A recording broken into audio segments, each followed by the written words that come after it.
The salvage yard on Kepler 442b stretched for miles, a graveyard of forgotten starships and broken dreams beneath twin suns.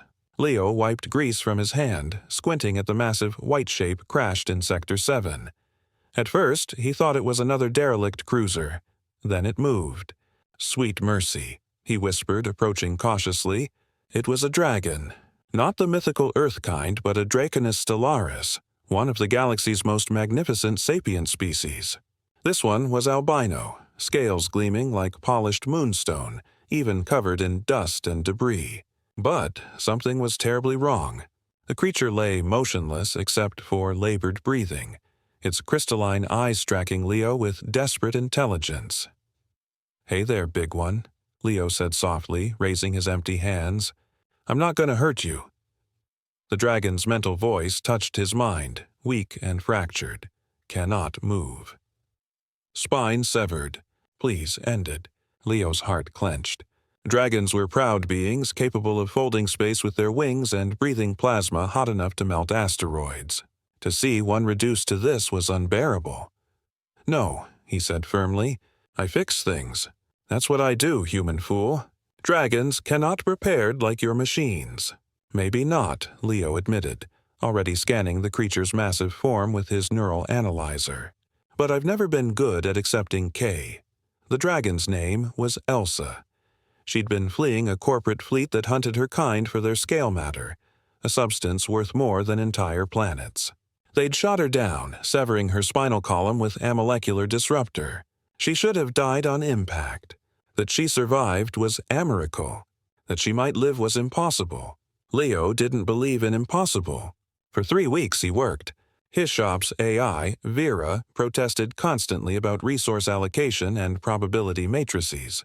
Leo ignored her, pouring every credit he had into biosynthetic neural mesh, nano-scaffolding, and experimental regenerative compounds he'd only read about in theoretical journals.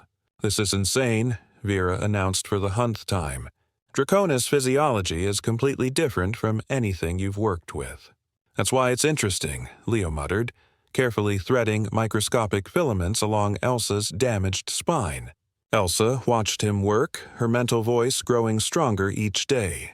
"Why do you persist, human? You gain nothing from this. Does everything need a reason?" Leo asked, not looking up from his delicate work. "In my experience, yes, especially with your kind." Leo paused, meeting those crystalline eyes. "My sister died because no one would help her when her ship's life support failed. They said it was too expensive, too risky, too unlikely to succeed. I was off-world, couldn't reach her in time." He returned to his work, voice steady despite the old pain. "I can't fix what happened to her, but I can fix this."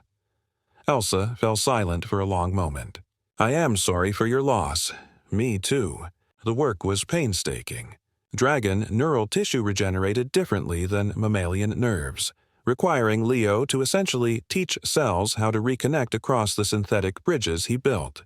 He slept in 4-hour bursts, ate ration bars at his workstation, and burned through his savings like hydrogen fuel. On the 32nd day, Elsa's tail twitched. Leo nearly dropped his soldering laser. "Did you?" He felt that Elsa's mental voice carried wonder and disbelief. "I felt my tail. Progress came faster after that." Feeling returned to her hindquarters than her wings.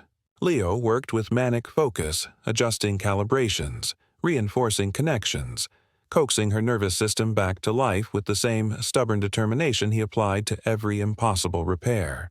The corporations that hunted Elsa eventually tracked her signal to Leo's yard. They arrived on the 64th day, a sleek enforcement corvette bristling with weapons. Leo Marchetti.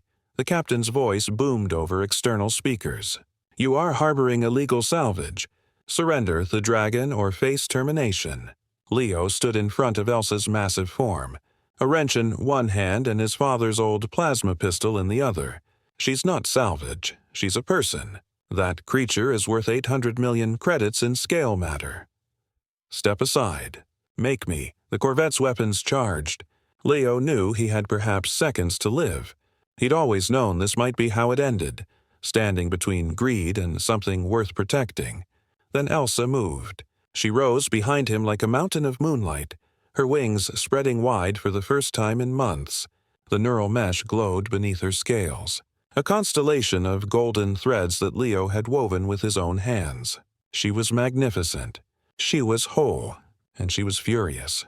Elsa's roar split the air, a sound that resonated on frequencies that made reality itself shudder.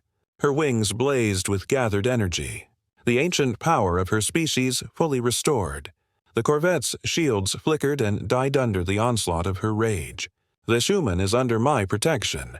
Her mental voice thundered across every mind in range. "Touch him, and you face the wrath of the Draconus Stellaris." The corvette fled, jumping to FTL the moment their engines could manage it. Leo stood there stunned as Elsa folded her wings and lowered her head to his level. Her crystalline eyes held depths he'd never seen before. Gratitude, respect, and something like kinship. "You gave me back the sky," she said softly. "How does one repay such a gift?" "You just did," Leo said, still trembling from the adrenaline. "You chose to fly again." "No, Leo Marchetti." Elsa's mental voice carried warmth that felt like sunlight. "You taught me something I thought impossible.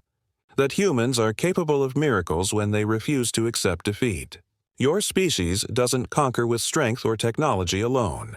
You conquer the impossible itself with nothing but determination and a wrench." She lifted her head, starlight dancing across her scales. "The galaxy will learn what I have learned. That humanity's greatest power isn't in their weapons or their ships. It's in their stubborn, beautiful refusal to let anything stay broken." Elsa spread her wings and leaped skyward, her form blurring as she folded space itself. Leo watched her vanish into the stars, knowing she carried with her a story that would spread across 1,000 worlds. A story about a human mechanic who looked at the impossible and said, "No, I fix things." And he had.